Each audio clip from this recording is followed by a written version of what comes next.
1000 point Nifty retrace हो चुका है।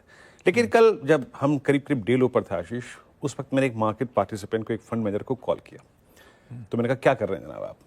तो कहने यार शॉर्ट पे बैठे हैं, शॉर्ट पे पैसा बन रहा है। और मैंने कहा लॉन्ग? कह रहे लॉन्ग के मौके तलाश रहे हैं। तो हम सबके अंदर एक ना एक बुल छुपा है। 1000 पॉइंट की इस गिरावट के बाद उस बुल को ढूंढने के लिए, उस बुल को जगाने के लिए और उस बुल को थोड़ा सा याद करने के लिए 4 पंक्तियां लिखी हैं, उस पर गौर फरमाइएगा।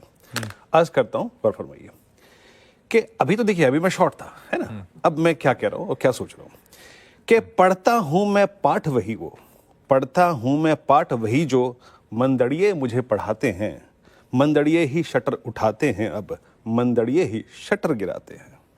फूफा मेरे साथ खड़े हैं, फूफा यानी FIS, फूफा मेरे साथ खड़े हैं, सच कहता हूं ठाठ बड़े हैं। पर कांटा तो मुझको भी चुभा है, कि पर कांटा तो मुझको भी चुभा है, मन में मेरे भी तो बुल ही छुपा है। यूं तो हूं मैं सख्त मगर, यूं तो हूं मैं सख्त मगर मैं पिघल कभी भी जाऊंगा, जिस दिन बुल बनने की बारी आएगी, पहली फुर्सत में बन जाऊंगा, पहली फुर्सत में बन जाऊंगा। Ashish is quite capable, but pull back कहां तक का? पुल बैक मेरे ख्याल से श्रेया ये कंटिन्यू अगर करेगा तो 861 तक, 861 200 910 तक कर सकता है। लेकिन मैं फिर कहूंगा श्रेया, मैं स्केप्टिकल हूं, मैं स्केप्टिकल तब तक रहूंगा और शायद ये मोमेंटम कोलैप्स भी हो अगर ये 861 910 पार नहीं करता है। तो अब रेंज जो बन रही है ना, वो बन रही है आपकी वही नीचे 620, 580, 550 और ऊपर की तरफ 860, 910।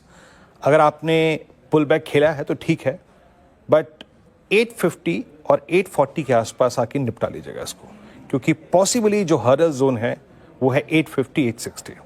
हाँ श्रेया, अगर 850, 860 का क्लस्टर निकलता है then a short covering swing is possible. So मैंने अपनी कमेंट्री में क्लियरली बोला था 100 डेमा प्लस एक्सपायरी वीक, ये एक काउंटर ट्रेंड प्रोड्यूस करने में क्वाइट कैपेबल, बट कब वो निर्णायक बनेगा 861 के ऊपर। तो एज ऑफ नाउ ठीक है, ये पुल बैक आया है, पुल बैक को राइड कीजिए, बट अगर 861 910 की ट्रैजेक्टरी पार नहीं हुई तो हम अगेन शॉर्ट करेंगे। अभी हम पुल बैक खेल रहे हैं, खेल